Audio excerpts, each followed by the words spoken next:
যদি বলি তোমার স্পোকেন ইংলিশে 80% ভুল একেবারে গায়েব হয়ে যাবে শুধুমাত্র এই অক্সিলারি ভার্বগুলো যদি সঠিকভাবে ব্যবহার করতে পারো তাহলে তাহলে আসো আমরা ক্লাসটা শুরু করি। আর হ্যাঁ, এই ভিডিও শেষে আমি তোমাদের দেখাবো যে কিভাবে মুখস্থ না করে এই সবগুলো অক্সিলারি ভার্বের ব্যবহার সঠিকভাবে করা যায়।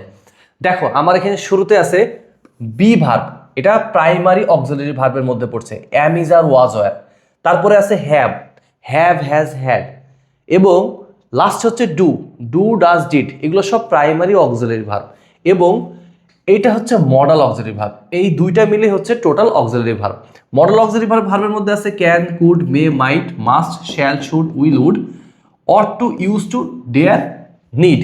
আমরা এক একটা করে সবগুলা দেখবো আজকে এবং সবগুলার ব্যবহার শিখবো।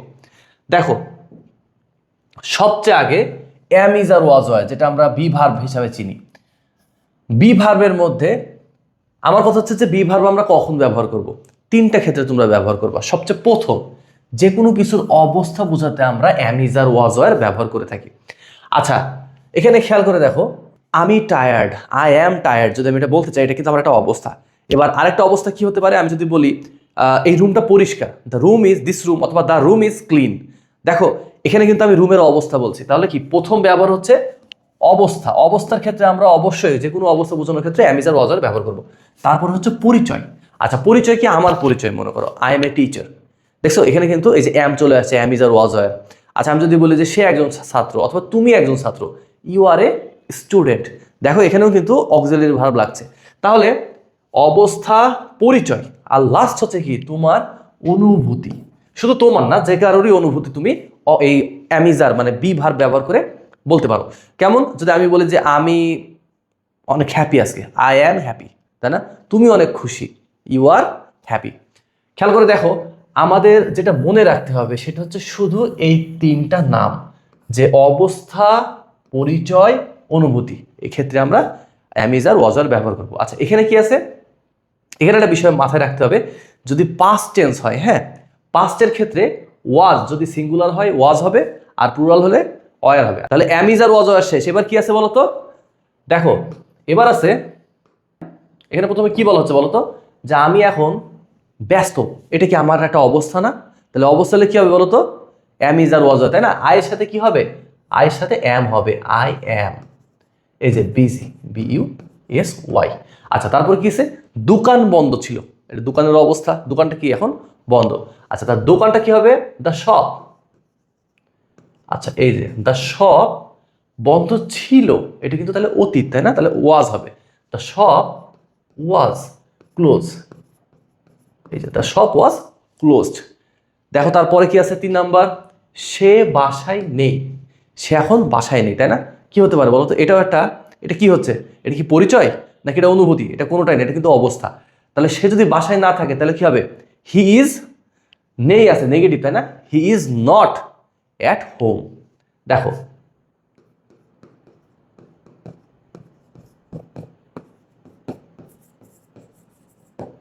আচ্ছা, he is not at home.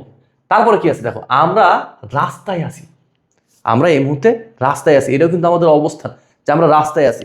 তাহলে কি হবে? উই আর অ্যাট, অথবা we are on the road, সবচেয়ে বেস্ট হয় we are on the road,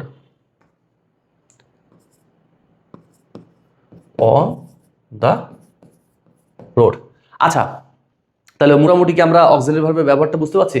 দেখো তারপরে কি আছে? সে আমার বস, এটা কিন্তু সেই বসের পরিচয় দিচ্ছে, এটা কিন্তু পরিচয়ের মধ্যে যাচ্ছে, সে আমার বস। তাহলে হি ইজ, যেহেতু হি তার সাথে অবশ্যই ইজ হবে, তাহলে হি ইজ কি হবে বলো? মাই বস। আচ্ছা, লাস্ট আর একটা ব্যবহার করবো, সেটা হচ্ছে যে মনের অনুভূতি ব্যবহার করবো। এটা কোনটা আছে বলো তো? ধরি আমরা এই 10 নাম্বারটাই ধরো, আমরা 9 নাম্বারটা করি, 10 নাম্বারটা তোমার জন্য হোমওয়ার্ক থাকবে। দেখো সে একটু বিরক্ত ছিল, তাহলে ছিল অতীত, তাহলে অবশ্যই হি আসবে, আর এটা হচ্ছে তার মনের অনুভূতি, তাই না?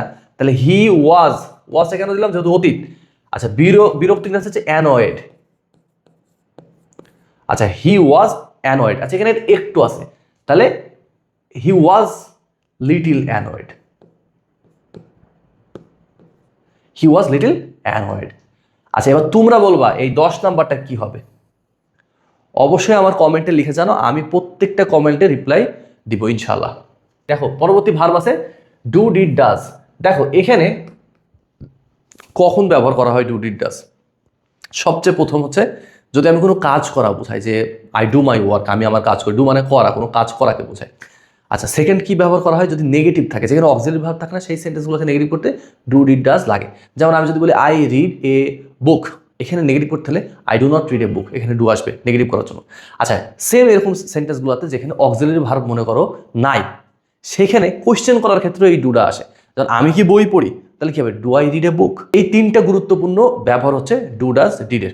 তাহলে দেখো এখানে আমরা একটা করে দেখার চেষ্টা করি। আমি প্রতিদিন ব্যায়াম করি। দেখছো, এই করা মানে কোনো কিছু ব্যায়াম করা বোঝাচ্ছে। তাহলে কি আই ডু এক্সারসাইজ এভরিডে। তারপরে কি সে তার কাজ করে, এই যে করে। দেখছো এখানে কি হচ্ছে? এই যে ডাজ, শি হচ্ছে থার্ড পারসন সিঙ্গুলার, এর জন্য ডাজ বসছে। আচ্ছা, এবার আসো প্রশ্ন, এই যে ডু ইউ নো ইংলিশ। আর নেগেটিভ যদি বলতে চাও, এই যে do not, I do not drink tea. এই প্রত্যেকটা জিনিসের মধ্যে একটা এগুলো লক্ষ্য করলে একটু দেখতে পারবা যে এগুলো অক্সিলারি ভার্ব বিহীন সেন্টেন্স এগুলা। এই কারণে এগুলো কোয়েশ্চেন এবং নেগেটিভের সময় আমরা এই ডুটা ব্যবহার করছি, ডু ডিড ডাজ আমরা ব্যবহারটা করি। আচ্ছা, ডু এই দুইটা আমরা প্রেজেন্টের জন্য ব্যবহার করি, ডিড আমরা অতীতের জন্য ব্যবহার করব। ঠিক আছে, এবার আমরা আগাতে থাকি। দেখো আমরা এবার অনুশীলন করবো একটা একটা করে। তুমি কি চা খাও? খেয়াল করে দেখো তো এটা কি দিয়ে সেন্টেন্সটা হতে পারে? কোয়েশ্চেন। আমি যেখানে বলছি যে এইসব সেন্টেন্সগুলোর মধ্যে কোনো অক্সিলারি ভার্ব নাই, এটা কোয়েশ্চেনের মধ্যেও কোনো অক্সিলারি ভার্ব নাই, সেক্ষেত্রে আমরা এই ডুটাকে অক্সিলারি ভার্ব বানাবো। দেখো তাহলে তুমি কি খাও, তাহলে কি হবে? ডু তারপরে তুমি, তাই না? ডু ইউ চা খাও? Do you drink tea? একটা প্রশ্নবোধক চিহ্ন। আচ্ছা, সে কি এখানে কাজ করে? সে কি এখানে কাজ করে? তাহলে খেয়াল করে দেখো, সে থার্ড পারসন সিঙ্গুলার, তাই না? অবশ্যই ডাজ হবে। তাহলে ডাজ হি ওয়ার্ক হেয়ার? তারপরে কি আছে? তারপরে মনে করো আমি একটা নেগেটিভ সেন্টেন্স দিই। 7 নম্বর দেখো, আমরা এখানে থাকি না। আমরা এখানে থাকি না। তাহলে আমরা যদি বলি যে আমরা এখানে থাকি, তাহলে কি? We live here. দেখো এখানে কোনো অক্সিলারি ভার্ব নেই, এটা নেগেটিভ করতে গেলেই কি হবে? একটা ডু আসবে। তাহলে we do not live here.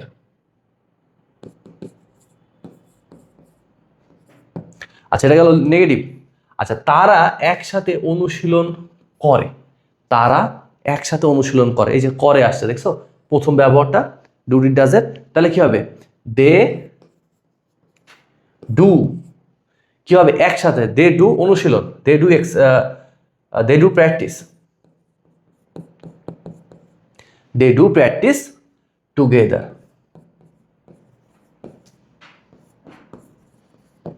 আচ্ছা, তাহলে দেখো তারা একসাথে অনুশীলন করে, দে ডু প্র্যাকটিস টুগেদার। তাহলে আমরা ডু ডিড ডাজের ব্যবহারও সম্পূর্ণ শিখে ফেললাম। এবার আমরা যাব হ্যাভ হ্যাজ হ্যাডে। দেখো এখানে হ্যাভ মানে কি বোঝাচ্ছে? কোনো কিছু নিজের মালিকানায় থাকলে আমরা হ্যাভ হ্যাজ হ্যাড ব্যবহার করব। আচ্ছা, হ্যাভ হবে ফার্স্ট পারসন সেকেন্ড পারসনের ক্ষেত্রে, থার্ড পারসন প্লুরালের ক্ষেত্রেও হ্যাভ বসবে, কিন্তু থার্ড পারসন সিঙ্গুলারের ক্ষেত্রে হ্যাজ। আর অতীত যদি আমার কাছে কোনো কিছু ছিল বোঝাচ্ছি, সেক্ষেত্রে আমরা হ্যাড ব্যবহার করব। আচ্ছা, তাহলে খেয়াল করে দেখো একটা উদাহরণ দেখি। আমার একটি বই আছে, I have a book. See, দেখো এই জায়গায় কি আছে? তার একটি মোবাইল আছে। তাহলে এখানে কি হচ্ছে?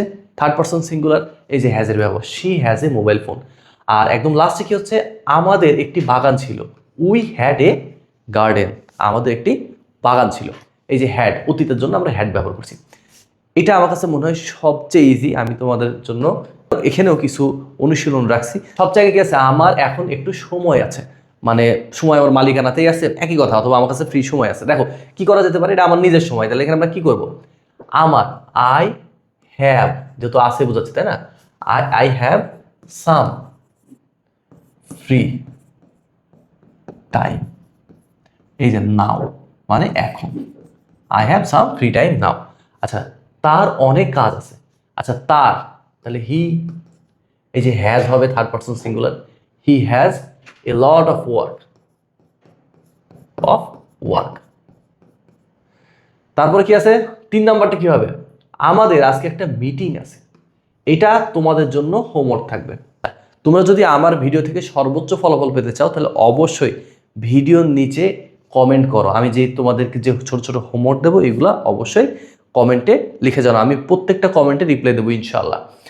আচ্ছা, সেই সাথে আমাদের প্রাইমারি অক্সিলারি ভার্ব শেষ, আমরা এখন মডেল অক্সিলারি ভার্বের দিকে যাব। খেয়াল করে দেখো, এরপরে আছে আমাদের মডেল অক্সিলারি ভার্ব। কয়টা আছে? মাত্র 13টা। আচ্ছা, কোনটার কি ব্যবহার আমরা একটা একটা করে দেখি। খেয়াল করে দেখো, ক্যান। ক্যান মানে বোঝাচ্ছে পারা অথবা সক্ষমতা। আমি কোনো কিছু পারি অথবা আমার সক্ষমতা, তাই না? আই ক্যান সুইম মানে কি সাঁতার, আমার আমার সাঁতার কাটার সক্ষমতা আছে অথবা আমি সাঁতার কাটতে পারি। আচ্ছা, কুডটা কেন হবে? অতীত পারা। I could swim when I was child, আমি ছোটবেলায় সাঁতার কাটতে পারতাম। আচ্ছা, ভদ্র অনুরোধ, could you mind if I say something, আমি যদি কিছু বলি আপনি কিছু মনে করবেন? আচ্ছা, এই ক্ষেত্রে আমরা এই যে ভদ্র অনুরোধের ক্ষেত্রে আমরা কুড ব্যবহার করতে পারি। সম্ভাবনা, ইট কুড রেইন টুডে, আজকে বৃষ্টি হতে পারে। এই তিনটা ক্ষেত্রে আমরা কুডের ব্যবহার করতে পারি। আচ্ছা, তারপরে কি আছে? মে, অনুমতি, সম্ভাবনা, কামনা, এটা দিয়েও সম্ভাবনা বোঝানো যায়। ইট মে রেইন টুডে মানে কি আজকে বৃষ্টি হতে পারে। অনুমতি, মে আই কাম ইন, এটা তো আমরা প্রচণ্ড ব্যবহার করি, প্রচুর ব্যবহার করা হয়, তাই না? May I go outside please. আচ্ছা, তারপরে কি আছে? কামনা। কামনা মানে তুমি কারো ভালো চাচ্ছ, মে আল্লাহ ব্লেস ইউ, বলা যায় না এটা? বলা যায়। তারপরে দেখো মাইট, মেয়ের থেকে মানে কম সম্ভাবনা হলে হবে মাইট। তাহলে দেখো, ইট মাইট রেইন টুডে মানে আজকে বৃষ্টি হতে পারে বাট সম্ভাবনা কম। অনিশ্চিত অনুমান, সম্ভাবনা কম, অনিশ্চিত অনুমান একই কথা। তারপরে কি আছে দেখো, মাস্ট। মাস্ট হচ্ছে কি? অবশ্যই, জোরালো বাধ্যবাধকতা, নিশ্চয়তা, সবগুলো একটা কথাকেই মিন করছে, তাই না? যে অবশ্যই, বাধ্যবাধকতা। তাহলে অবশ্যই ক্ষেত্রে কি হবে? হি মাস্ট স্টাডি নাও, তার কি এখন অবশ্যই পড়াশোনা করা দরকার।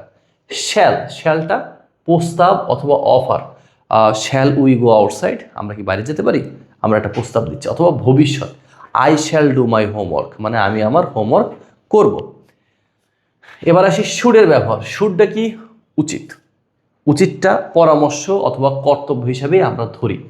I should do my work, you should do your work, তোমার উচিত তোমার কাজগুলো করা। আচ্ছা, উইল, শ্যাল আর উইল একই ক্ষেত্রে ব্যবহৃত হয়, ভবিষ্যৎ ইচ্ছা বা সিদ্ধান্ত। I will do my homework মানে কি আমি আমার হোমওয়ার্কগুলো করব। আচ্ছা, উডের ক্ষেত্রে কি আসে? ভদ্র অনুরোধ।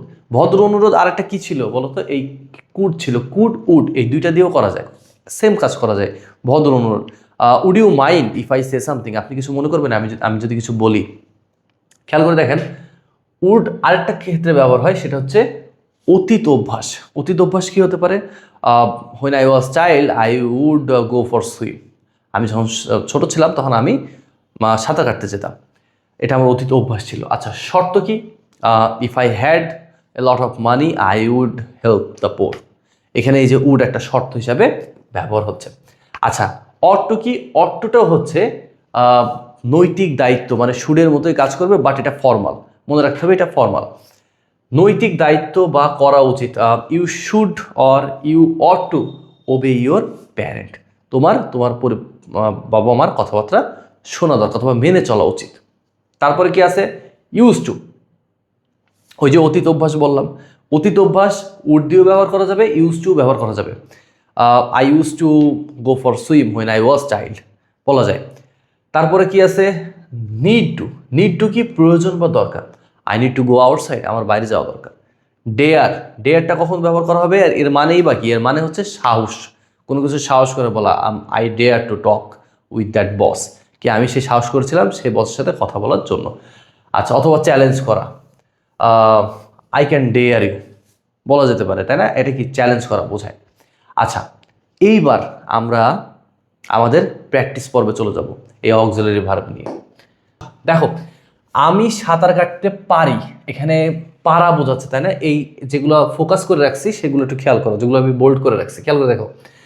তাহলে আই ক্যান, যেহেতু পারা আসছে, তাই না? সক্ষমতা, I can swim.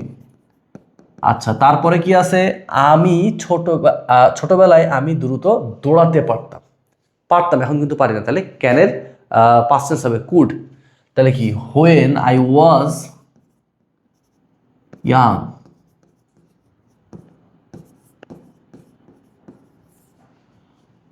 I could